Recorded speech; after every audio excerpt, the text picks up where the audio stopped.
पहुंचने का काम नहीं होता। अभी आपके अध्यक्ष जी, हमारे अध्यक्ष जी बाबा हरदेव जी, और मायाराज में तो ऐसी हालत हो गई है कि बहन मायावती को तो माया के अलावा किसी चीज से मतलब भी नहीं। सरकार में बिना रिश्वत दिए मिलता नहीं है। नहीं पता, न कोई परिवार है न कुछ है, लेकिन बहन जी की नींद की गोली है गरीबों का 100 करोड़ रुपए नींद की गोली है। और इस प्रजातंत्र में गरीब आदमी को एक ही अधिकार, अपनी गुहार लगा सकता है, राजा के सामने जाके अपने दुख दर्द बता सकता है। मायावती के राज में वो भी संभव नहीं।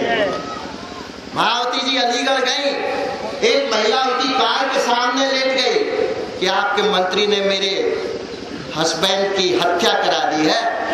उससे पूछती, उससे बात करती, बेटी तुम आओ बात करेंगे, पुलिस को ऑर्डर दे दिया, इसको गिरफ्तार कर लो और उसके ऊपर मुख्यमंत्री का रास्ता रोकने का मुकदमा चला दिया गया।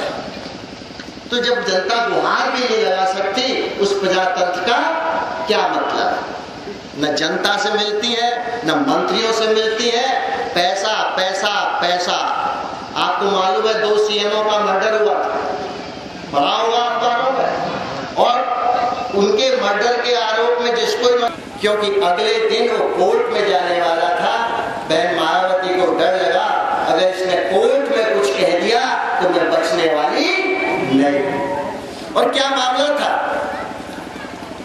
18,000 करोड़ योजना आयोग ने भेजा था गांव में स्वास्थ्य सेवा सुधारने के लिए। उस 18,000 करोड़ को लूटने का मामला था और कोई झगड़ा नहीं। तो हम यहाँ पे एक राजकीय विद्यालय बनाने का करेंगे, बेच देंगे।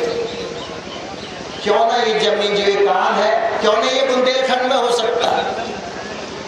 यहाँ बहुत जमीन उपजाऊ नहीं जा रहा, यहाँ बंजर जमीन बहुत है।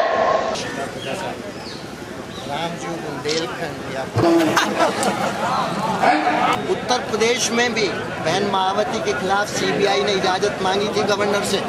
ताज केस में कांग्रेस के गवर्नर ने इजाजत नहीं दी, वरना बहन जी से तभी निजात मिल जाती।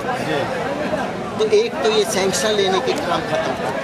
अगर चोर पकड़ा जाता है तो मुकदमा चलता है, या तो डकैती हो रही है तो क्यों नहीं मुकदमा चलना चाहिए? किससे पूछो? दूसरी बात है, गांव गरीब किसान मजदूर बनाए ही लोक दल को चौधरी साहब ने था कि इन लोगों की आवाज़ नहीं थी, उनकी आवाज़ को बल देने के लिए बनाई थी। देखिए कोई हम तो देखिए, जब मल्होत्रा साहब थे, जो जब से हम उनके साथ इस मांग को लेके हर जगह हम सभाएं कर चुके हैं। और याद कीजिए, कांग्रेस राहुल जी ने जब यहाँ अपनी प्रधानमंत्री ने बनारस में घोषणा की थी उत्तर प्रदेश का पुनर्गठन करेंगे, कानपुर में कांग्रेस के अधिवेशन में तय हुआ पुनर्गठन करेंगे। अब हम उनसे सवाल पूछते हैं तो चुप हो जाते हैं। तो आपकी पार्टी किस तरह उठेगी इसको?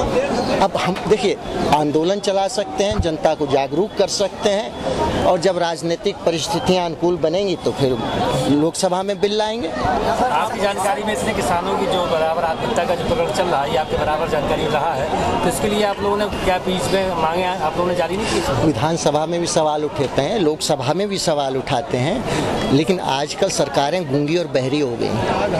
और आपकी जो पार्टी इतने दिनों बाद उदय हो रहा है यहाँ पे, इसमें आप लोगों को बीच में थोड़ा सा पहल करना चाहिए था, ताकि इस मामले में थोड़ी सी और आपकी बहुत अच्छी राय है, आपको बहुत धन्यवाद।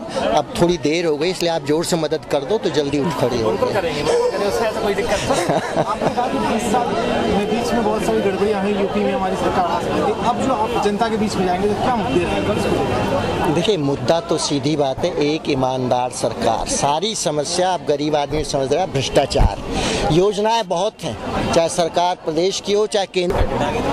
लोकपाल बिल जरूरी है, एक इफेक्टिव स्ट्रॉन्ग लोकपाल, क्योंकि भ्रष्टाचार ऊपर से नीचे चलता है। जब तक आप ऊपर के लोगों को कोई डर नहीं होगा, आज डर नहीं रह गया किसी को, तब तक वो ईमानदारी से काम करने वाला नहीं। बिन भय होए न प्रीत। हाँ, तो इसलिए एक स्ट्रॉन्ग, चाहे मंत्री हो कुछ, देखिए प्रजातंत्र में सब बराबर है, तो अगर उसके ऊपर कोई आरोप है तो जांच होनी चाहिए और मुकदमा चलना चाहिए। हाल में देखा गया है कि जो किसानों को जो बीज दिए जाते हैं, उन्हें दिए जाते हैं खाद नकली, बीज नकली, आता है, उसके लिए आप सब सहायता अपने स्तर पर कुछ कार्रवाई नहीं बहुत आवाज़ उठाते हैं, बहुत आवाज़ उठाते हैं, लेकिन अब आप जनता ने जिस सरकार को चुना है प्रजातंत्र में, का भी नुकसान होता है और उनके मानहानि का भी नुकसान होता है। अच्छा, और जो मुआवजा देने की बात भी है, जो फसल के बीमा की भी बात है, कोई पैसा किसानों तक नहीं पहुंचता। उसके लिए आप लोग क्या ही करना है, चालू करेंगे कुछ? अब आप सरकार बदल दो तभी काम चलेगा। ठीक।